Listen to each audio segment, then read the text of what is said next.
Hey guys, it's Tracy in the Young Hollywood studio, and finally we have this kid on our couch. Yeah, Nash Grier. sweet.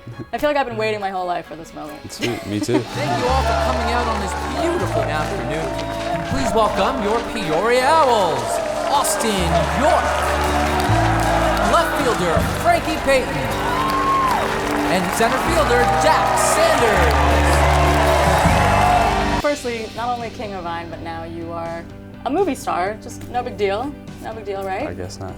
not really. Well, we were just talking before we started about the fact that when you do Vine, you know like right away like what it's gonna look like, and you edit it yourself. But then doing a movie, it's a totally different process. Completely different process. Very scary process too. Like a lot of trusting and like, all right, you know, I had to really relinquish all of that, you know, creative control to the directors and kind of trust them. And like I said, I read the script, you know, 100 times front to back, but you never understand what it's gonna, you know, look like until they string it all together in the editing room. So it was definitely an interesting experience, not being that guy that always does everything, you know, firsthand. So it was awesome. Was that the first time you actually like read through an entire script? But it was the first script that I was like, all right, this should be my first role in a movie with, and like that's kind of like how it all came together. I think we met the director like 9 months before the script even got like greenlit or put in for production.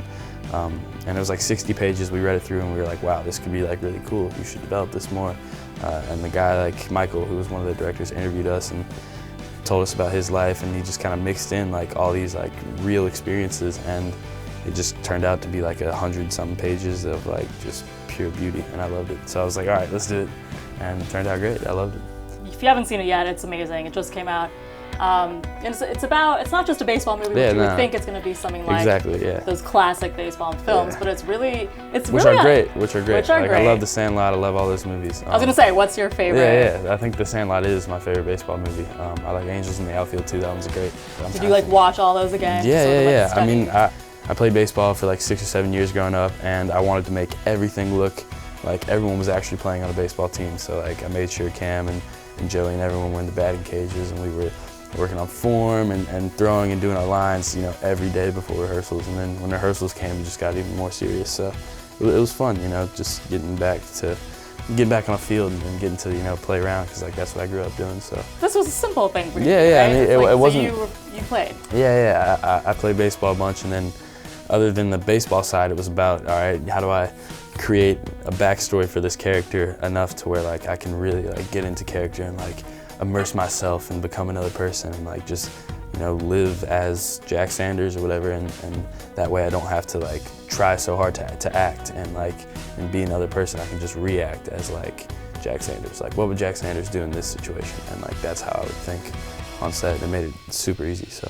And I mean the fact, because like, you know, if you obviously everyone's seen your Vines. I mean they're completely the opposite of what this character is. I mean, you're like super comedy, like crazy on Vine, and then all of a sudden your fans are going to be, it's unexpected. Cool. I was really, when I saw it, I was like, whoa, like you were like getting into dramatic scenes. Yeah, it's interesting. It's not like, and like when I first moved out to LA like 2 years ago, I had like a specific acting coach that I was always with every week, like 3 or 4 times a week.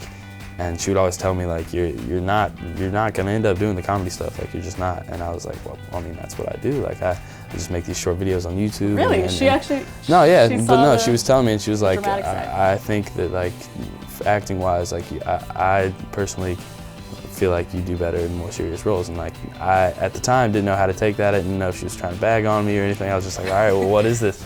And then like, you know, as my acting developed and progressed over the past year and a half, I feel like I agree with her, and like I want to continue to do more serious roles and get into character and you know, really enjoy like acting instead of like just, you know, whatever it is, jokes on TV or jokes in movies or something. So well, let's talk about Cameron, because firstly you've done so much, you guys are best friends, you've done all your Vines together, and all of a sudden now you're working together on this like really, you know, in like really deep it's crazy concept. But had he ever done any like serious, like as in like dramatic? Serious No, I don't think none of us had. I mean, we'd done like skit stuff, but that was serious stuff within comedy stuff. So like we never really did like serious projects. We always just went into it with the mindset like, all right, let's make the, you know, the funniest video, or like let's get the best reaction out of someone, or you know, see what we can do. And so how was that whole experience? Yeah, that was insane. Just being in the same place, And you gotta understand, like, set was like, it was such a routine. I'd be there every day at 8 a.m. I'd be in my trailer. I'd do 3 hours of schoolwork for every like 5 hours that I shot because of like my age and stuff and how I was still in high school.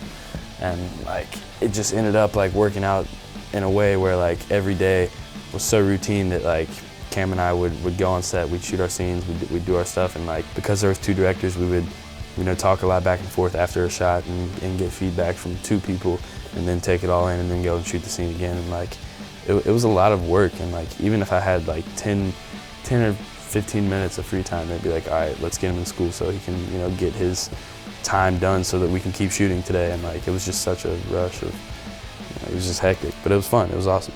And then also the last time we talked, you had said that you really loved doing like all the behind the scenes stuff. Yeah. Did you get to sort of experience any of that? So we had a behind the scenes person the whole set, and then we had like some behind the scenes photographers. And then there was, I think we shot with like 3 or 4 cameras a couple days, and then there was days where there was just 2 cameras.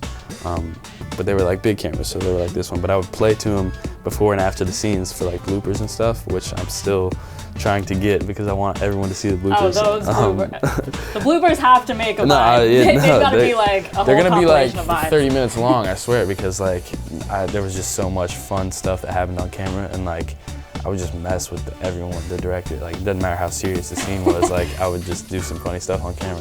So I want to find those, but yeah. I was gonna say there had to have been some crazy pranks. There was some funny stuff, and like Joey Bragg was definitely the funniest person on set. He's hilarious. Yeah, he would tell me some of the funniest stuff. Oh my gosh, I just remember like in between shots being so focused and so in character, and then like somehow we'll be on like a field shooting, and he'll just like slide behind you and whisper something in your ear, and it'll just make you like die laughing, and you just forget everything that was on your mind. But he did that to me every like what are like hour. some things he would say? They're not camera appropriate, but he is the funniest kid ever. He's a great guy. And then my toilet got backed up in my trailer. That sucked. Wait, your toilet got backed up? Yeah, someone backed up my toilet, and like the whole. So that was a prank. I don't know if it was a prank or someone was just like, all right, I'm just gonna use Nash's bathroom while he's shooting the scenes. But like my trailer smelled like poop for like 2 months, and like it sucked just because that was like the only room where I had to go to like focus and like chill in the mornings, and it smelled awful. So did you find out who did it? Nah, I think it was Cam though, but it's all good, you know. It's just the smell, but it was bad. So you're gonna have to get him back, right? Maybe. What have you guys done any like crazy pranks just in general to each other lately? Not lately. Just normal stuff, you know. He lives his life. What is normal life though? With, I don't know. It's nothing normal, you know. There's nothing normal about it. Not at all. The most pranks probably happened when we lived together, which was at the apartment. We ended up getting like kicked out of that apartment because of how much like crazy stuff we were doing there. Are you serious? But it wasn't like crazy. It was just like there was always fans downstairs. We would always make a mess. We were always loud. And we were like the youngest ones there, so it was just like a bunch of elder people complaining about like how much fun we were having and stuff, I think. So I don't know. But that's where all the pranks started. I can't even imagine what it would be like living in the same building as Cameron and Nash. That must be some entertaining situation. That was so many funny things happened. That was great. There has to have been like a million crazy fan experiences that you've had, but has there been like a few or anything that stood out as like, whoa? The craziest one was when I was in New York, and I get a FaceTime call from one of my best friends who was like watching all my animals and stuff. And there was like 4 cops in my living room and like 3 girls sitting on the couch. So we gotta do a quick little game of Pictionary. Let's do it. The theme is song titles. Potato? Oh wait. Catching, screaming, pain.